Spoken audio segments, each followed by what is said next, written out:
좋은 인연이 찾아오기 전 사람은 수많은 인연 속에서 살아갑니다. 매일 스쳐가는 사람도 많고 잠시 머물다 떠나는 인연도 많습니다. 그러나 부부란 인연은 그 중에서도 가장 무겁고 가장 깊습니다. 아무 사람과는 부부가 되지 않습니다. 그리고 아무렇게나 만나지도 않습니다. 부부란 인연은 우연처럼 보이지만 부처님께서는 그것을 업이 가장 깊게 작용하는 만남이라고 하셨습니다. 그만큼 부부 인연의 뿌리는 깊고 오래되고 단단합니다. 우리는 종종 이렇게 말합니다. 어쩌다 보니 결혼했다. 인연이 되어서 만났다. 운명처럼 흘러갔다. 겉으로 보면 그렇게 보일 수 있습니다. 하지만 그 안을 들여다보면 이미 오래전부터 이어져 온 마음의 흐름이 숨겨져 있습니다. 부처님은 인연이란 흐름을 업의 강물이라고 설명하셨습니다. 강물이 흘러가다가 다시 만나는 지점이 있듯 사람의 마음도 전생과 현생을 오가며 다시 만나야 할 사람을 향해 흘러갑니다. 그 강물은 그냥 만들어지지 않습니다. 누군가에게 내가 지은 말과 행동과 마음이 그 사람을 향한 빛이 되고 그 사람에게 내가 준 감정이 그 사람을 향한 끌림이 되고 그 사람에게 내가 남긴 상처가 그 사람을 다시 만나야 하는 원한이 됩니다. 이 모든 것이 합쳐져 부부라는 가장 두터운 인연으로 다시 이어집니다. 부처님은 업이 깊을수록 인연은 강해진다고 하셨습니다. 그 깊다는 말은 단지 무겁다는 뜻이 아닙니다. 처리해야 할 일이 많다는 뜻입니다. 풀어야 할 감정이 많고, 갚아야 할 마음이 많고, 마저 해야 할 인연이 남아있다는 뜻입니다. 그래서 부부는 평생 함께 살며 그 업을 정리하고 그 인연을 완성하는 만남입니다. 왜 하필 그 사람인가? 왜 그 수많은 사람 중에 그 사람이 내 짝이 되었는가? 이 질문은 누구나 한 번쯤 마음에 품습니다. 그리고 그 대답은 언제나 업의 방향에서 찾아야 합니다. 부부 인연은 나에게 가장 큰 영향을 주는 관계입니다. 그만큼 나의 업이 가장 가까이 닿아 있는 사람이기도 합니다. 그 사람을 통해 나의 성질이 드러나고, 그 사람을 통해 나의 미련이 드러나고, 그 사람을 통해 나의 욕심과 집착도 드러납니다. 그래서 부부는 서로에게 거울이 됩니다. 겉모습을 비추는 거울이 아니라 내 마음의 바닥을 비추는 거울입니다.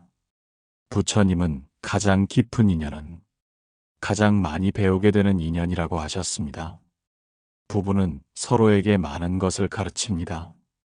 기쁨도 가르치고, 인내도 가르치고, 자비도 가르치고, 때로는 분노와 상처를 가르치기도 합니다. 그러나 그 모든 감정은 전생에서 끝나지 못한 인연이 현생에서 다시 이어지며 일어나는 과정입니다. 해결되지 않은 감정은 꼭 다시 만나 풀어야 합니다.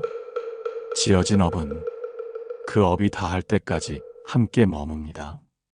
부부가 가장 가까운 이유는 전생에서 서로에게 남긴 감정의 흔적이 너무도 선명하기 때문입니다. 좋았던 기억도 남아있고, 아팠던 기억도 남아있고, 미련도 남아있습니다. 이것이 모두 합쳐져 현생에서 서로를 당기는 힘이 됩니다. 그래서 부부는 아무리 멀리 있어도 다시 만나고, 아무리 헤어져도 마음이 쉽게 정리되지 않습니다. 그 인연에 업이 남아있기 때문입니다. 부처님은 인연의 무게를 세 가지로 나누셨습니다. 잠시 스치는 인연이 있고, 한 생 함께하는 인연이 있고, 여러 생에 걸쳐 이어지는 인연이 있습니다. 부부는 보통 한 생으로 끝나지 않습니다. 한 생으로 풀리지 않는 인연입니다. 그래서 서로에게 남기고 간 것이 많습니다. 그래서 다시 만납니다. 그래서 함께 삽니다. 그리고 그 과정에서 그동안 쌓였던 업을 하나씩 녹여갑니다. 우리는 흔히 생각합니다. 자식은 내 몸에서 나와서 특별하고, 배우자는 남이라서 덜 특별하다고. 그러나 부처님은 다르게 보셨습니다. 부부 인연은 스스로 선택한 인연이며, 전생에서 이미 깊게 얽혀 있던 인연입니다. 그러므로 부부는 서로의 업을 감당하는 존재이고, 서로의 복을 키우고, 서로의 악업을 줄여주는 존재입니다. 부부가 만난 이유는 하나가 아닙니다. 갚아야 할 것이 있을 수도 있습니다. 풀어야 할 것이 있을 수도 있습니다. 돌아가야 할 감정이 있을 수도 있습니다. 혹은 서로에게 남긴 은혜 때문에 현생까지 이어진 인연일 수도 있습니다. 이 모든 것은 다음 부에서 더 깊이 살펴보겠습니다. 중요한 것은 하나입니다. 부부란 인연은 절대 가벼운 인연이 아닙니다. 나와 가장 가까운 곳에서 나의 업을 비추는 인연입니다. 그래서 그 인연이 때로는 힘들고, 때로는 따뜻하고, 때로는 버겁고, 때로는 놓기 어렵습니다. 그 모든 감정이 업이 녹아내리는 과정이기 때문입니다. 사람이 부부로 다시 만나는 첫 번째 이유는 전생에서 남겨둔 빚 때문입니다. 이 빚은 돈의 빚만을 말하지 않습니다. 마음의 빚, 정성의 빚, 생명의 빚까지 모두 포함합니다. 전생에서 누군가가 나를 살려주었을 수 있습니다. 위기에서 건져주었을 수 있습니다. 내 대신 희생했을 수 있습니다. 혹은 나 때문에 큰 손해를 보고 큰 고통을 겪었을 수도 있습니다. 이 모든 것이 마음의 빚입니다. 부처님은 지은 인연은 반드시 돌아온다고 하셨습니다. 좋은 인연은 복으로 돌아오고 어두운 인연은 짐으로 돌아옵니다. 그리고 그 짐을 가장 크게 짊어지는 자리가 바로 부부의 자리입니다. 전생에서 내가 누군가에게 크게 의지했던 인연이 있었다면 현생에서는 그 사람을 돌보는 인연으로 만날 수 있습니다. 전생에서 내가 일방적으로 도움만 받았던 인연이 있었다면 현생에서는 한쪽이 일방적으로 헌신하는 부부로 만날 수 있습니다. 그래서 어떤 부부는 평생을 두고 한 사람이 더 많이 감당합니다. 누군가는 경제적인 부담을 더 많이 집니다. 누군가는 집안의 모든 일을 떠맡습니다. 누군가는 아픈 배우자를 돌보느라 자신의 인생을 미루고 살아갑니다. 겉으로 보면 불공평해 보입니다. 그러나 업의 시선에서 보면 그 속에는 전생에서 남겨진 빚이 숨어 있습니다. 부처님은 빚은 갚아야 끝난다고 하셨습니다. 갚지 않고 피하면 형태만 바뀌어 다시 돌아옵니다. 그래서 어떤 사람은 부부로 만나지 않으면 안 될 만큼 깊은 빚을 지고 있는 경우도 있습니다. 멀리 떨어져 살면 잊고 지나갈 수 있지만 부부로 만나면 매일 마주하게 됩니다. 그 매일이 바로 갚는 과정입니다. 한쪽이 항상 손해보는 느낌이 들 때가 있습니다.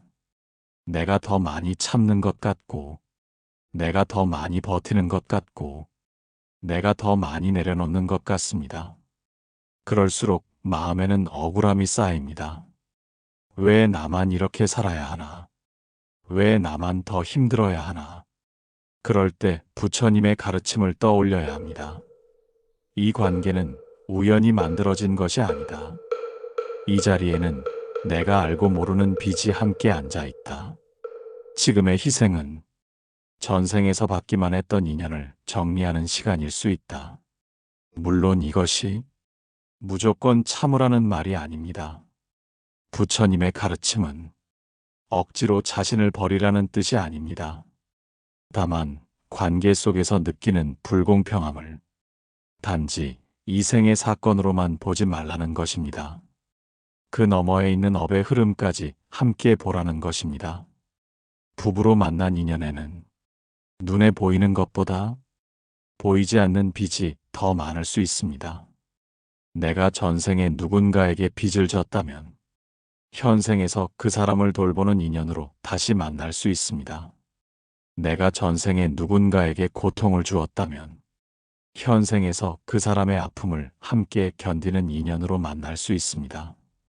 그래서 부부는 서로의 고통을 함께 짊어지게 됩니다. 어떤 배우자는 평생 아프기도 합니다. 어떤 배우자는 평생 마음의 상처를 안고 살기도 합니다. 그 곁을 떠나지 못하고 지키는 사람은 전생에서 받은 은혜를 현생에서 갚고 있는 인연일 수 있습니다. 그 감당이 클수록 그 사람의 마음도 그만큼 자라납니다.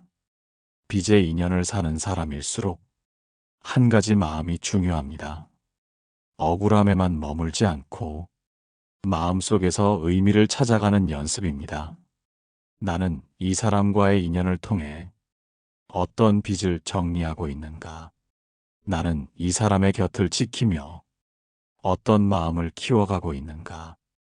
이 질문을 스스로에게 던져보아야 합니다. 부처님은 갚는 자리가 곧 복이 되는 자리라고 하셨습니다. 억지로 빼앗기는 마음으로 사는 사람은 끝까지 빚의 생각만 남습니다. 그러나 스스로 선택한 마음으로 그래, 이번 생에는 내가 이만큼 갚고 가자 하고 견뎌낼 때 그 자리는 빚의 자리가 아니라 복의 자리로 바뀝니다.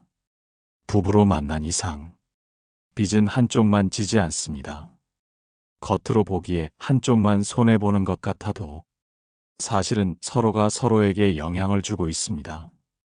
희생하는 쪽은 자비를 배우고 받기만 하는 쪽은 언젠가 깊은 깨달음을 얻게 됩니다.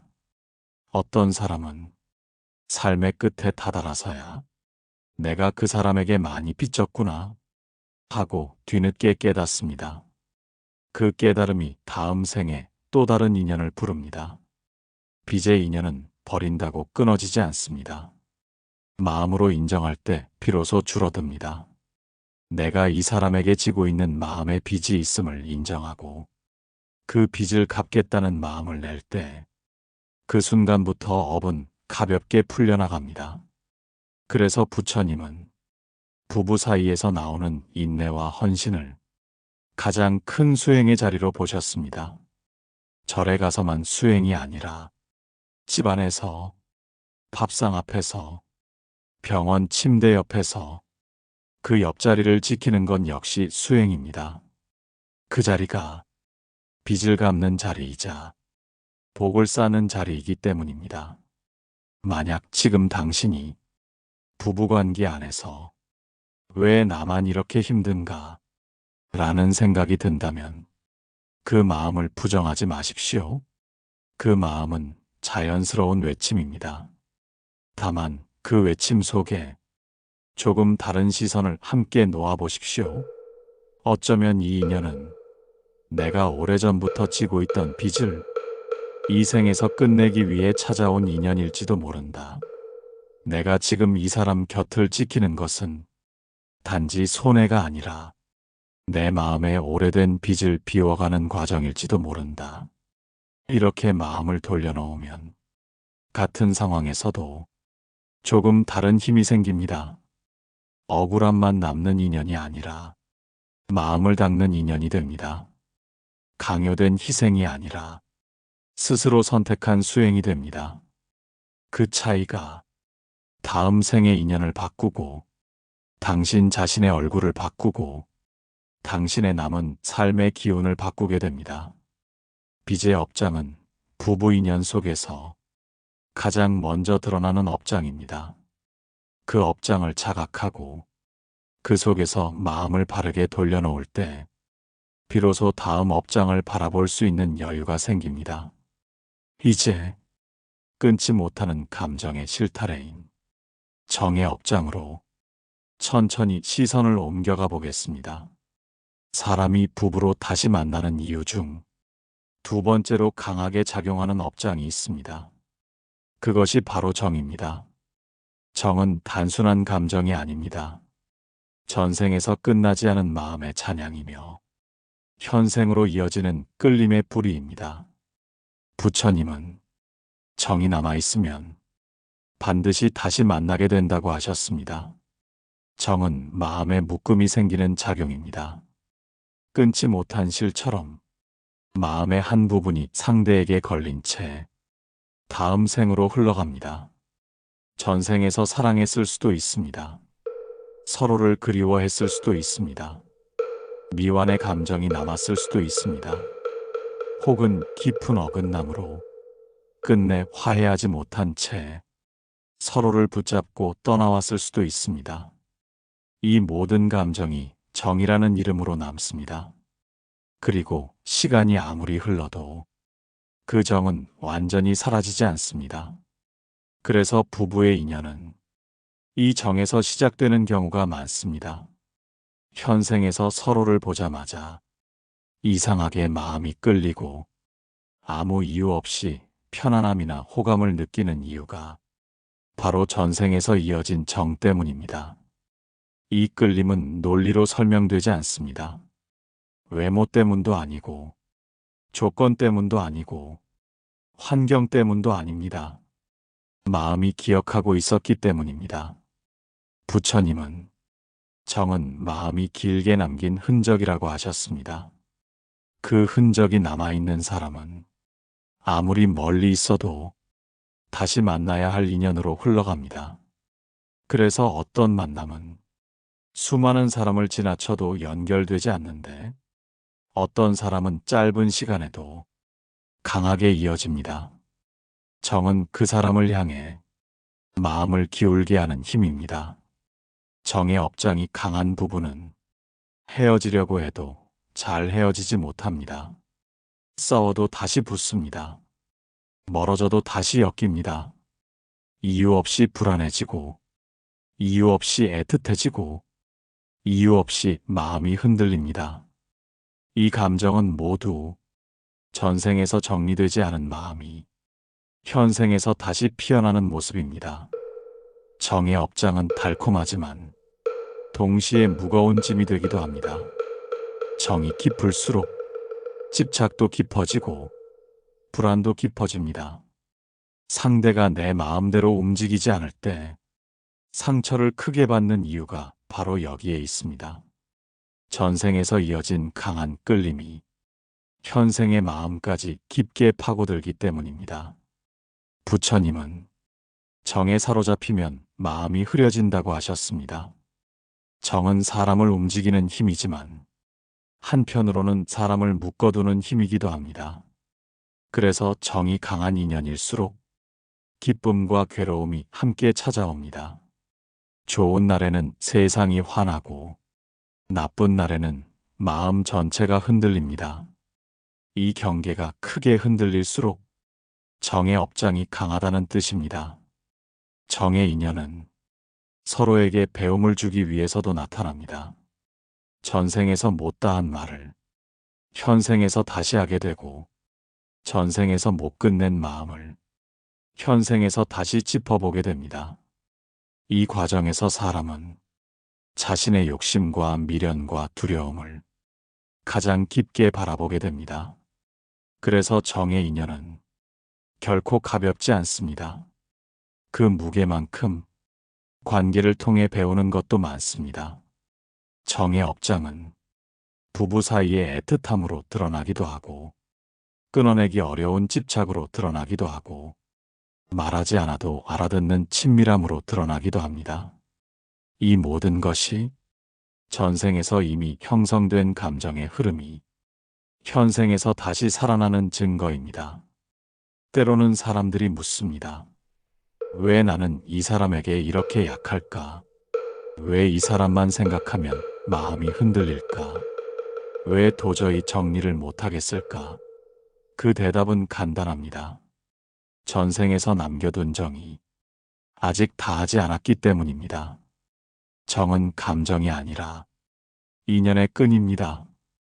그 끈이 풀릴 때까지 인연은 이어집니다. 정의 업장이 강한 부부는 갈등도 깊지만 화해도 빠릅니다. 싸우면서도 서로를 떠나지 못하고 멀어지면서도 다시 돌아옵니다. 이 움직임은 현생의 성격 때문이 아니라 전생의 감정이 그대로 이어지고 있기 때문입니다.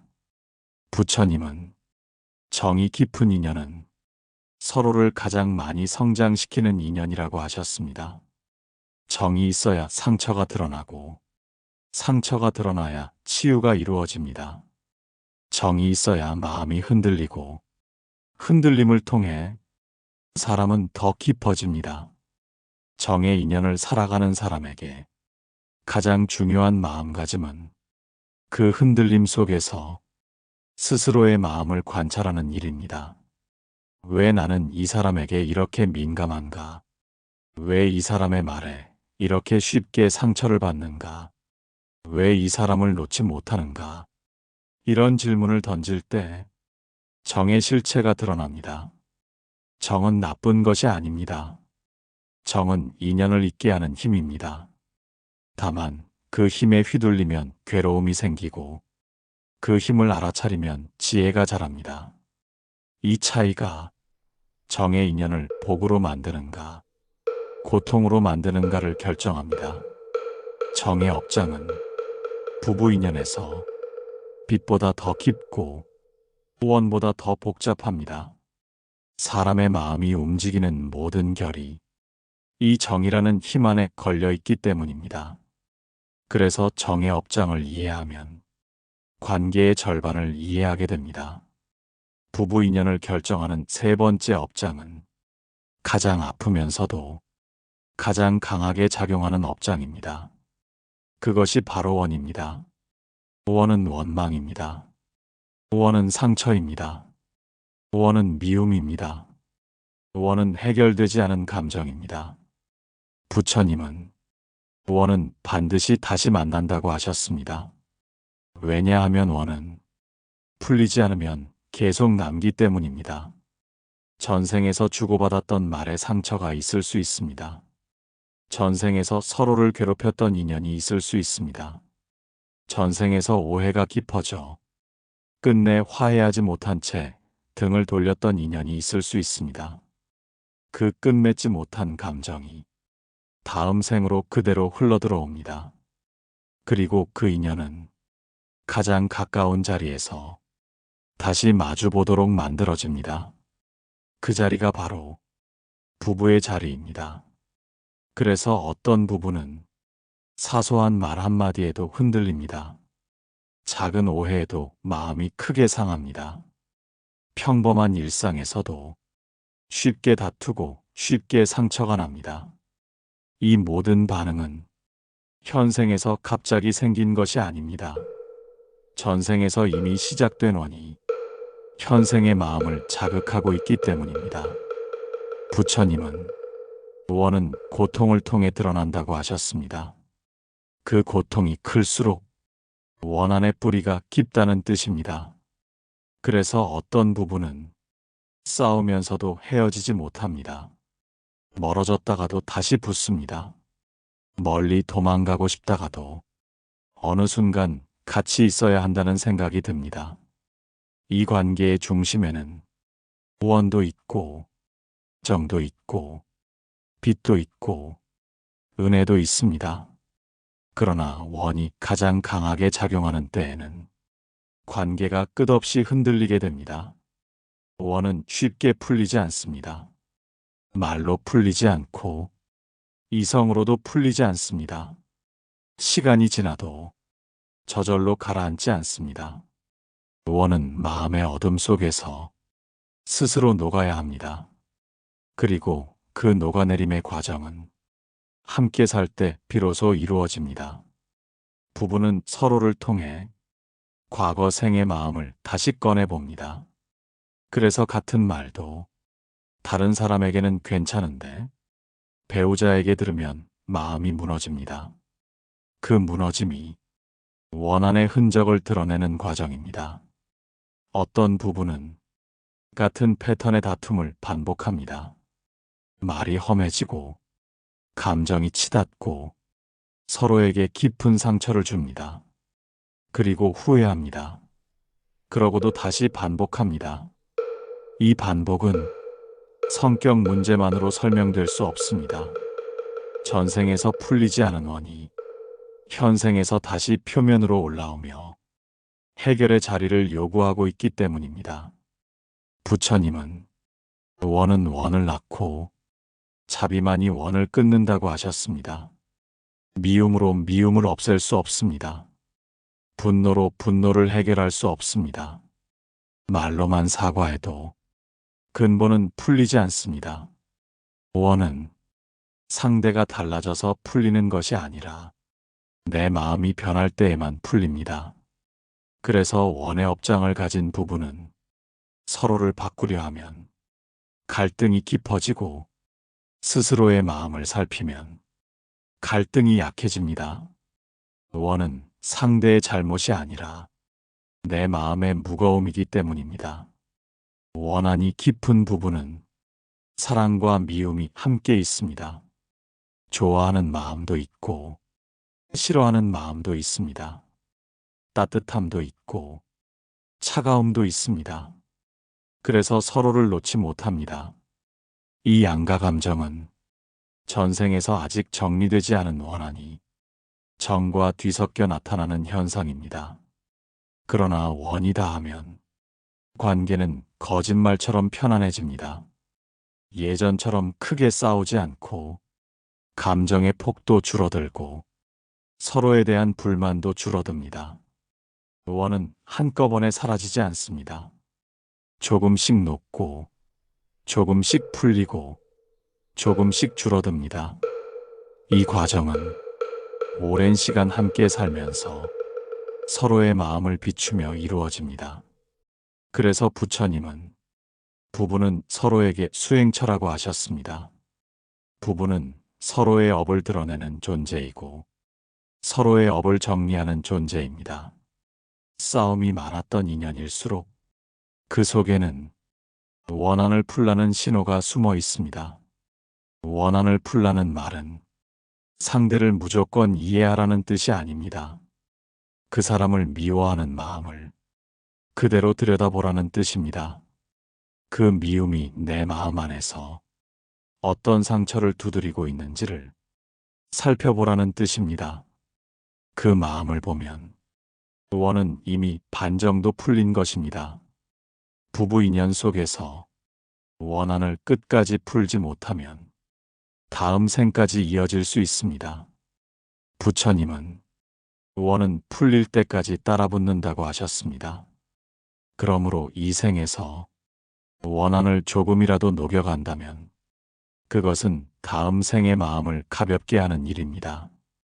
부부 사이에서 원은 고통을 만들지만 그 고통을 통해 사람은 더 깊어집니다. 사람은 고통을 통해 자신의 본래 마음을 보게 됩니다. 그 본래 마음이 보이면 원은 더 이상 머무를 이유가 없습니다. 부부 인연을 이루는 마지막 업장은 가장 따뜻하고 가장 깊고 가장 오래 지속되는 업장입니다. 그것이 바로 은혜입니다. 부처님은 은혜는 인연을 다시 불러들이는 가장 밝은 힘이라고 하셨습니다. 전생에서 누군가에게 큰 도움을 받았거나 마음을 지켜주었던 인연은 그 은혜가 남아있는 한 다시 만나게 됩니다. 그 만남은 복을 이어주는 만남입니다. 은혜의 인연은 먼저 베풀었던 마음의 흔적이 다음 생에서도 향기로 남아 다시 서로를 향하게 합니다. 그 향기는 억지로 만든 향이 아니라 스스로 피어나는 인연의 향기입니다. 전생에서 내가 힘들 때 누군가가 나의 손을 잡아주었을 수 있습니다. 누군가가 나를 대신해 고통을 감당했을 수 있습니다. 누군가가 아무 데가 없이 나를 살려냈을 수 있습니다. 그 은혜는 절대 사라지지 않습니다. 그 마음은 업이 되어 다음 생의 만남을 밝히는 빛이 됩니다. 그래서 어떤 부부는 서로를 만나자마자 이유 없이 편안합니다. 서로의 말이 쉽게 이해되고 자연스러운 신뢰가 생기고 서로의 삶이 흔들릴 때 말없이 옆을 지켜줄 수 있습니다. 이 편안함은 전생에서 남아있던 은혜가 현생에서 다시 피어난 것입니다. 부처님은 은혜는 복을 부르고 복은 다시 은혜를 부른다고 하셨습니다. 그래서 은혜의 인연으로 만난 부부는 삶이 힘들어도 함께 서 있습니다. 부부가 서로에게 기댈 수 있는 힘이 생기고 아무리 어려움이 와도 관계의 뿌리가 흔들리지 않습니다. 은혜의 업장은 부부가 서로를 지켜주는 마음으로 나타납니다. 말없이 밥을 차려주는 손길, 아플 때 옆을 지켜주는 침묵, 기운 빠진 날, 괜찮다고 다독여주는 한마디, 이 모든 따뜻함이 전생에서 이어진 은혜의 흔적입니다. 은혜의 인연은 싸움이 전혀 없다는 뜻이 아닙니다. 갈등이 없는 부부는 없습니다. 하지만 은혜의 인연은 갈등이 생겨도 오래가지 않습니다. 금세 마음이 풀리고 자연스럽게 화해가 일어나고 서로가 서로에게 미안함을 느낍니다. 이 빠른 회복력은 은혜의 업장이 밝게 작용하는 증거입니다. 부부가 서로에게 고맙다, 참 다행이다 라는 마음을 자주 느낀다면 그 인연은 은혜의 인연일 가능성이 큽니다. 은혜가 남아있으면 마음이 쉽게 다치지 않습니다. 상대가 실수를 해도 그 실수 너머의 사람을 바라보게 됩니다. 그 너머를 보는 마음이 은혜의 마음입니다. 어떤 사람들은 말합니다. 왜 나는 이 사람과 만나 이렇게 편안할까? 왜 이 사람과는 말하지 않아도 통할까? 왜 때로는 이 사람이 나보다 나를 더 잘할까? 이 감정은 모두 전생에서 이어진 은혜가 현생의 마음속에서 다시 피어난 신호입니다. 부처님은 은혜 있는 인연은 함께 있는 것만으로 복을 쌓는다고 하셨습니다. 같이 밥을 먹고, 같이 잠을 자고, 같이 하루를 지내는 시간 속에서 마음은 서로를 닮아갑니다. 그 닮아감 속에서 서는 마음이 자라고, 부드러운 마음이 자라고, 평온한 마음이 자랍니다. 부부가 서로를 지켜주는 인연은 이 은혜의 업장 위에서 자라납니다. 한 사람이 아플 때 다른 사람이 옆을 지키는 이유도 전생에서 지켜주었던 은혜가 남아있기 때문입니다. 한 사람이 실수를 해도 다른 사람이 쉽게 용서하는 이유도 전생에서 받았던 도움의 흔적이 현생의 마음에 남아있기 때문입니다. 그래서 부부는 나에게는 보이지 않는 깊은 연결로 이어져 있습니다. 겉으로는 우연한 만남처럼 보이지만 그 내부에는 수없이 쌓인 은혜의 층이 겹겹이 자리하고 있습니다. 은혜의 업장이 있는 관계는 살아가는 동안 서로의 삶을 안정시키는 역할을 합니다. 돈이 부족해도, 마음이 불안해도, 삶이 흔들려도 부부가 서로의 등을 받쳐주면 그 집은 무너지지 않습니다. 이 견고함은 전생에서 남긴 은혜가 현생에서 뿌리를 내렸기 때문입니다. 부처님은 은혜의 인연은 복이 머무르는 집이라고 하셨습니다. 즉, 은혜가 있는 관계는 복이 떠나지 않습니다. 심지어 두 사람이 아무 말 없이 살아도 그 침묵 안에 따뜻함이 머뭅니다. 그 따뜻함이 바로 복의 서식처입니다. 은혜의 인연을 살아가는 사람에게 가장 중요한 마음가짐은 은혜를 알아보는 눈입니다. 은혜를 모르면 있는 복도 사라집니다. 그러나 은혜를 알아보면 없는 복도 생깁니다. 부부는 서로에게 이미 수없이 은혜를 주고받은 인연입니다. 그 은혜를 깨닫는 순간 갈등은 줄어들고 감정은 부드러워지고 마음은 깊어집니다. 그 깊어진 마음이 두 사람의 남은 삶을 밝히는 등불이 됩니다. 사람이 어떤 인연으로 다시 만나는가는 절대 우연이 아닙니다. 빚이 있으면 갚기 위해 만나고, 정이 남으면 잊기 위해 만나고, 원이 남으면 풀기 위해 만나고, 은혜가 남으면 지키기 위해 만납니다. 그리고 부부는 이 네 가지 업장을 모두 가지고 있습니다. 그러므로 부부 인연은 어렵고 복잡하고 아프면서도 따뜻합니다. 이 관계를 통해 사람은 업을 정리하고 마음을 배우고 자비를 익히고 복을 짓습니다. 부처님은 이 과정을 삶의 수행이라고 하셨습니다. 두 사람이 함께 살아가는 동안 서로에게 주는 기쁨도 서로에게 주는 상처도 모두 인연을 정리하는 과정입니다.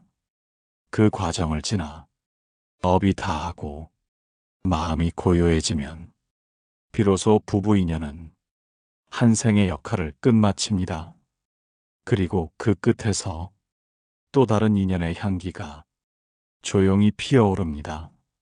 좋아요와 구독, 여러분의 댓글 한 줄이 이 깨달음을 널리 퍼지게 할 것입니다. 더 많은 이가 덕을 받을 수 있게 공양 부탁드립니다.